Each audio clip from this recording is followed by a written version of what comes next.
E para os comunistas, o Estado é um comitê para gerir os negócios da burguesia. Foi assim que Karl Marx definiu no Manifesto Comunista o que seria o Estado. Para os comunistas, o Estado Nacional não era uma expressão da vontade de uma comunidade solidária.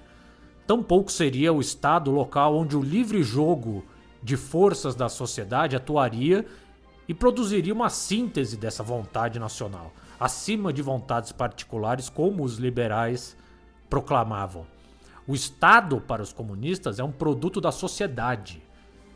Acreditam que esta sociedade chegou a tal grau de desenvolvimento que não pode mais se conciliar com suas contradições de classe. E, portanto, de forma autoritária, cria o Estado para atuar com poder sobre outra classe. Como assim? Basicamente, com o crescimento da burguesia, essa classe que vai ganhando poder com o comércio e a indústria, e que primeiramente ataca o poder da monarquia absolutista, torna-se poderosa e utiliza o Estado como forma de manter sua força contra uma outra classe crescente, que é o proletariado. Os operários que trabalham para essa classe burguesa. Para que essas duas classes não se devorem numa luta estéril que consuma toda a sociedade, já que são classes irreconciliáveis e com interesses distintos, o Estado é criado para atender aos interesses da burguesia. Em determinado trecho da obra do Engels, A Origem da Família, da Propriedade Privada e do Estado, ele destaca, abre aspas, o Estado não é, portanto, de modo nenhum, um poder imposto de fora à sociedade. Tampouco é a realidade da ideia moral, a imagem e a realidade da razão, como Hegel afirma. É isso sim, um produto da sociedade em determinada etapa de desenvolvimento. É a admissão de que esta sociedade se envolveu numa contradição insolúvel consigo mesma, se cindiu em contrários inconciliáveis, que ela é impotente para banir. Mas para que esses contrários, classes com interesses econômicos em conflito, não se devorem e a sociedade numa luta infrutífera, tornou-se necessário um poder que aparentemente está acima da sociedade, que abafe o conflito e o mantenha dentro dos limites da ordem, entre aspas. E este poder, nascido da sociedade, mas que se coloca acima dela e que cada vez mais se aliena dela, é o Estado. Para os comunistas, fecha aspas, tá? Para os comunistas, todo o aparato do Estado protege a burguesia, pois os direitos que dizem existir para toda a sociedade são mediados pelo dinheiro. Dando exemplo, na forma da lei, o cidadão teria direito à educação, saúde, emprego, moradia, justiça, segurança, etc. Mas todos esses direitos só são adquiridos se o cidadão tiver como pagá-los. Logo, quem tem acesso aos direitos expressos na Constituição e nas demais leis é a burguesia, que tem acesso à melhor educação privada, sobretudo no Brasil, e consequentemente às melhores vagas das universidades públicas, também exemplo daqui. A saúde privada, a segurança privada e ao regime de leis que os protegem através de advogados que farão a lei ser seguida. Os comunistas advertem que essa democracia burguesa que os liberais proclamam, portanto, nada mais seria que a ditadura da burguesia, camuflada de democracia. Logo, eles propõem que outra ditadura seja feita, a da maioria da sociedade, que é de trabalhadores, a ditadura do proletariado ou a democracia do proletariado, como preferir. Assim, o Estado seria governado pelos trabalhadores, que são a maioria da sociedade, criando condições para acabar com as classes sociais que são irreconciliáveis, como diziam, e assim poder no futuro extinguir o Estado.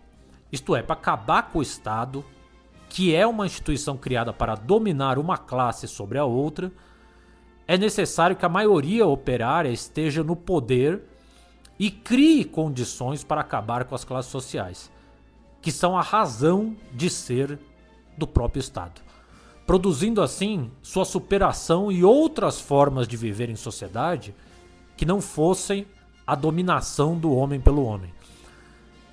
Na sociedade capitalista, nas condições do seu desenvolvimento mais favorável, temos um democratismo mais ou menos completo na República Democrática. Mas esse democratismo está sempre comprimido nos limites estreitos da exploração capitalista e por isso permanece sempre, em essência, um democratismo para a minoria, apenas para as classes possuidoras, apenas para os ricos. A liberdade da sociedade capitalista permanece sempre, aproximadamente, como era a liberdade nas repúblicas gregas antigas. Liberdade para os escravistas.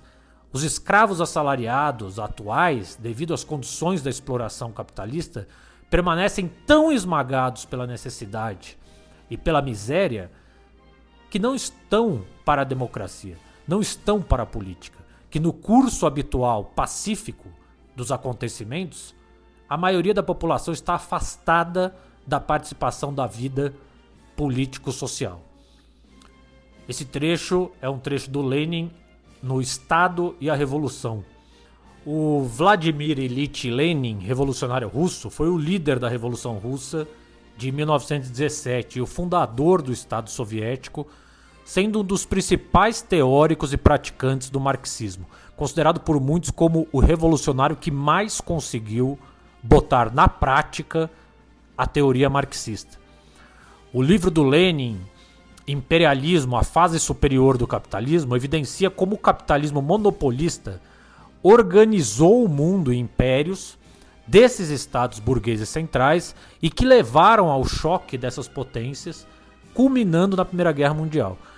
Para o revolucionário russo, a concentração de capitais em empresas dos países imperialistas engoliram as concorrências, eliminando a livre concorrência e criando megacorporações que desenvolvem monopólios, cartéis e trustes.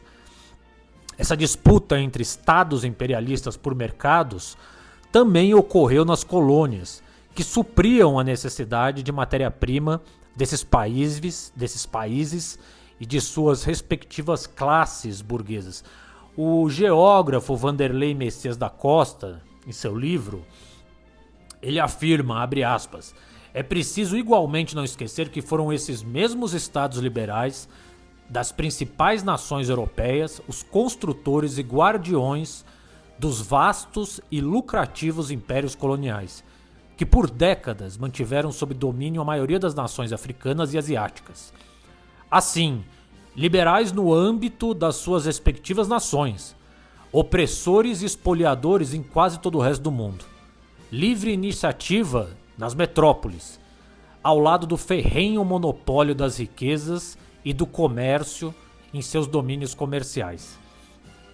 Essa série de mapas aí mostra como a África foi dividida desde o final do século XIX até os dias atuais. A primeira representa as rivalidades coloniais iniciais, pouco antes da Conferência de Berlim, em 1885, durante a qual as potências europeias dividiram o continente. A segunda mostra o resultado territorial disso às vésperas da Segunda Guerra Mundial. Uma guerra que se deveu, em parte, à intensificação dessas rivalidades imperiais. E a terceira ilustra o fim do processo de descolonização mais ou menos violenta ocorrida desde o final dos anos 50, desenhando o mapa dos estados africanos atuais. Isso, mapas da Sciences-Po. Uma outra obra muito relevante do revolucionário russo é O Estado e a Revolução. Já acabei de citar aqui um trechinho para vocês. Nessa obra, o Lenin critica o Estado burguês, argumentando que ele é uma ferramenta para a opressão da classe trabalhadora. O Estado burguês é visto como um obstáculo à liberdade e à igualdade, porque protege os interesses da burguesia. O Lenin defende que a revolução proletária deve resultar na destruição do Estado burguês e na criação de um novo Estado proletário. Esse Estado deve ser um instrumento transitório para a eliminação das classes sociais e a construção do socialismo. O Lenin critica a ideia de que o Estado pode ser imediatamente dissolvido após a Revolução, como argumentavam, sobretudo os anarquistas. Ele argumenta que um Estado proletário é necessário para consolidar a vitória da Revolução e enfrentar a resistência da burguesia.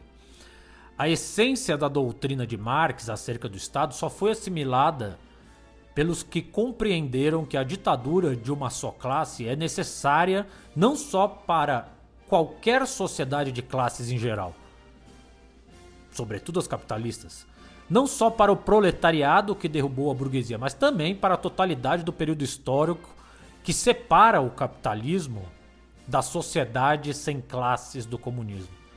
As formas dos estados burgueses são extraordinariamente variadas, mas a sua essência é apenas uma.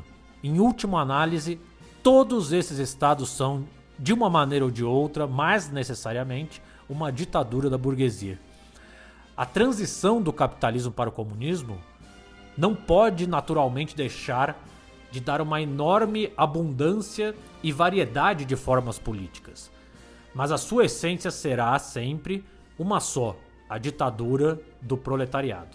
Esse trechinho aí é parte de também o Estado e a Revolução.